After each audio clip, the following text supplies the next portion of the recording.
So, I mean, as you can kind of tell, I'm a little bit on the sarcastic side too. And it's because, like, I know how this game is played, and we do kind of have to keep the lightheartedness to stay sane.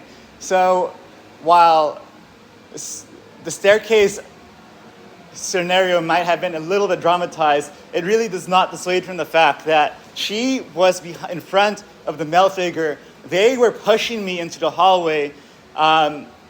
What would have happened if I accidentally or even purposely have gone up a little closer to her? What would have happened if she just that little push, just that little nudge and push?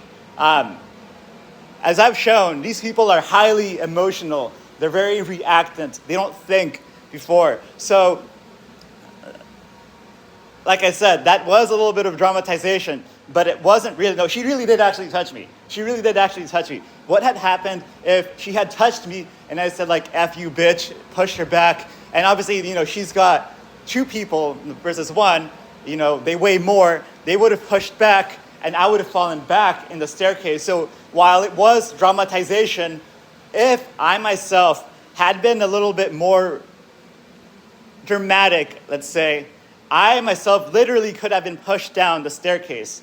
So it is a little sarcastic, but I did the sarcasm to show the multiplication of power, how they behave. Because that was a sarcasm to show, hey, you pushed me a little bit, but what if you pushed me a little bit more strongly? Because, like, I'm being sarcastic. She's taking it dead on serious. So here we have our unfinished staircase. I already showed you how pretty much everything in this household is unfinished, and that's what we call the neglect.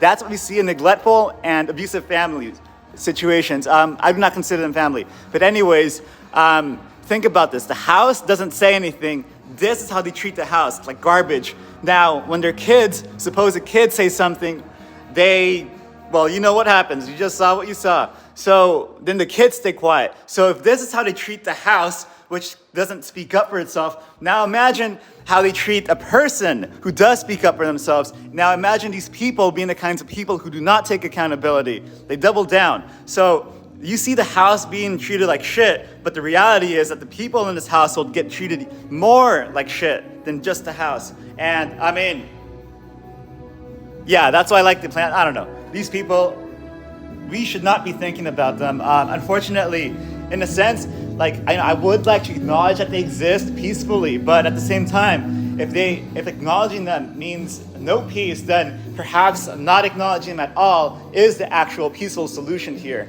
Because unfortunately, it doesn't really seem like you'll get anywhere with these kinds of people. That's what you call, I don't know, evangelical Christians, right?